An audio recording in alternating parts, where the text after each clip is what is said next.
In this video, we will derive an expression for displacement in nth second for uniform accelerated motion. We know that the second equation of motion is s equal to ut plus half at square.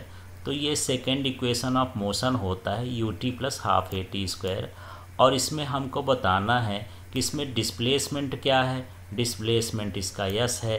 यहाँ पर initial velocity क्या है, initial velocity u है. Uniform acceleration इसमें क्या है, a है. यहाँ पर टाइम इंटरवल क्या है, इसमें टाइम इंटरवल t है.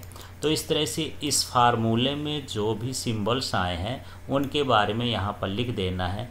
If Sn and Sn-1 are the displacements of body in n and n-1 second, then displacement of body in n second.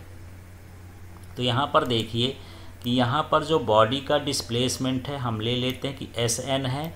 कब, जब n है, उसका टाइम इंटरवल क्या है, n है, nth सेकेंड में. और यहाँ पर Sn-1 डिस्प्लेसमेंट है जब टाइम इंटरवल है n-1 में. इसको ऐसा समझ लीजिए कि मान के चलिए कि कोई बॉडी है जो फोर्थ सेकेंड में कितना डिस्टेंस ट्रेवल कर लेती है, मान लीजिए 50 किलोमीटर. और इसके बाद हम देखते हैं कि वो फिफ्थ सेकेंड में वो कितना डिस्प्लेसमेंट कवर कर लेती है. फिफ्थ सेकेंड में मान लेते हैं कि ये 65 किलोमीटर. तो इस तरह से यहाँ पर 65 और 50 हो गया. यदि हम इनका डिफरेंस निकालें, माने 5 में से 4 वाले को माइनस करें, तो ये कितना हो जाएगा, 15 किलोमीटर. तो 15 किलोमीटर जो आएगा ये nth सेकेंड का डिस्प्लेसमेंट हो जाएगा. और यही चीज़ हमको निकालना है. तो इसका मतलब ये है कि यहाँ पर यदि Snth निकालें, nth सेकेंड में हमको डिस्प्लेसमेंट निकालना है, तो ये हो जाएगा Sn माइनस Sn-1. मतलब डिस्प्लेसमेंट जो आगे का है और उसके पीछे का डिस्प्लेसमेंट है उसको हमको यहाँ पर निकालना है.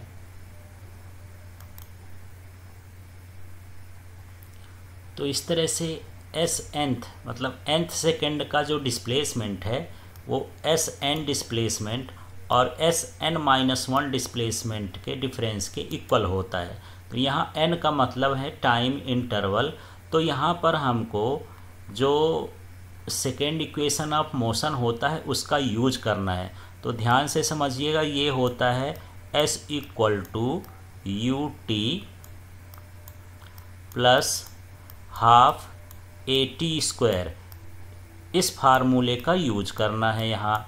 तो हम देखेंगे जब यहाँ Sn की बात हो रही थी तो इस t की जगह पर हमको n लिखना है. तो देख लीजिए ये होगा un, यहाँ पर ut है तो t को किससे रिप्लेस करना है, n से. फिर यहाँ प्लस लिखा है तो यहाँ भी प्लस लिख दिए. यहाँ हाफ 1a लिखा है तो हाफ a भी लिख दिए. फिर t स्क्वायर है तो t स्क्वायर की जगह यहाँ पर क्या लिख दिए, n स्क्वायर लिख दिए. फिर ये माइनस कर दिए हैं. फिर से यहाँ पर हमारा जो n-1 था, यहाँ पर देख लीजिए टाइम इंटरवल कितना है, n-1 है. तो फिर से वही करना है, t के स्थान पर हमको अब इस बार n-1 लिखना है. पिछली बार हम जो है t के स्थान पर n लिखे थे सेकेंड इक्वेशन ऑफ मोशन में. इस बार सेकेंड इक्वेशन ऑफ मोशन में n-1 लिखेंगे. तो यहाँ पर क्या है, ut रहता है तो t की जगह क्या हो जाएगा, n-1 प्लस हाफ a. फिर यहाँ at स्क्वायर होता है तो n-1 का होल स्क्वायर हो जाएगा. तो इस तरह से यहाँ पर जो Sn की वैल्यू है ये कहला जाएगी. इसमें हम सेकेंड इक्वेशन में t के स्थान पर n लिख देंगे.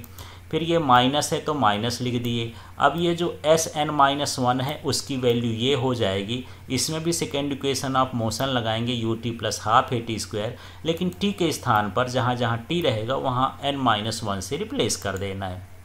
इस तरह से वैल्यू पुट कर दिए हैं. अब यहाँ पर हम देखते हैं कि इसको तो उसी तरह से यहाँ नीचे कॉपी कर दिए हैं, लेकिन इसमें देखिए u और n का मल्टीप्लाई करेंगे तो u1 हो जाएगा. फिर u और 1 का मल्टीप्लाई करेंगे तो u हो जाएगा. इस तरह से इसका ब्रैकेट ओपन कर दिए हैं. यहाँ देखिए 1/2a है तो उसी तरह से 1/2a लिख दिए हैं. ये n-1 का होल स्क्वायर है तो n-1 का होल स्क्वायर आइडेंटिटी से इसको निकाल लेंगे. a square plus b square minus 2ab. उस फार्मूले को यहाँ अप्लाई करेंगे तो n square plus 1 minus 2n इस तरह से आ जाएगा। अगले स्टेप में देखेंगे यहाँ पर ये पूरा का पूरा इसी तरह से कॉपी कर लिए हैं, इसको भी इसी तरह से कॉपी कर लिए हैं। अब क्या करना है, इस ब्रैकेट को ओपन करना है, तो इसको हम अंदर क्या करेंगे, सबके साथ मल्टीप्लाई करेंगे, इसके साथ भी, इसके साथ भी और इसके साथ भी। तो जब हम इसमें 1/2a का n स्क्वायर से करेंगे तो ये हो जाएगा 1/2an²। इसी तरह से यदि हम 1 से कर देंगे, इसका मल्टीप्लाई किससे होगा, 1 से, तो ये हो जाएगा +1/2a। फिर यहाँ पर यदि हम इसका कर देंगे इससे, तो यहाँ पर 2 कैंसिल हो जाएगा, तो ये क्या बचेगा, an बचेगा। इस तरह से यहाँ पर हमको इसका ब्रैकेट के अंदर मल्टीप्लाई कर देना है। अगले स्टेप में हम क्या करेंगे, ये जो ब्रैकेट है, स्क्वायर ब्रैकेट या बिग ब्रैकेट, इसको हम क्या करेंगे, ओपन कर देंगे। इस ब्रेसेस को ओपन करेंगे तो यहाँ पर जो अंदर साइन है वो चेंज हो जाएंगे, क्योंकि बाहर माइनस है तो माइनस माइनस का ये प्लस हो जाएगा, ये प्लस है तो माइनस हो जाएगा, ये प्लस है तो माइनस हो जाएगा, ये माइनस है तो प्लस हो जाएगा। इस तरह से इस ब्रैकेट को ओपन करके यहाँ पर साइन चेंज करके इसको लिख दिए हैं। अब यहाँ पर देखेंगे कौन कौन सी चीज़ें कैंसिल आउट होती हैं। तो देखिए u1 प्लस में है, ये माइनस में है तो कैंसिल हो जाएगा, ½ और ये ½ एक प्लस में एक माइनस है तो कैंसिल हो जाएगा। अब हमारे पास बचा का u बचा और यहाँ पर an बचा है तो an लिख लिए, और यहाँ पर 1 - 2a बचा तो ये लिख लिए हैं। अब हमको क्या करना है, इसमें से a/2 कॉमन ले लेना है या 1/2a कॉमन लेना है। तो इससे हम कॉमन लेंगे तो इसमें तो 2 नहीं है, तो एक काम करेंगे 2 का ऊपर मल्टीप्लाई और 2 का ऊपर क्या करेंगे, डिवाइड। तो देखिए 2 यहाँ से निकल गया, ये इससे भी निकल गया 2, इससे भी निकल गया 2, इसके बाद यहाँ से भी निकल गया a और यहाँ से भी निकल गया a। तो अब बचा क्या, यहाँ 2n बच रहा ऊपर और -1 बच रहा। यही है nth सेकेंड में डिस्प्लेसमेंट कवर्ड बाय बॉडी।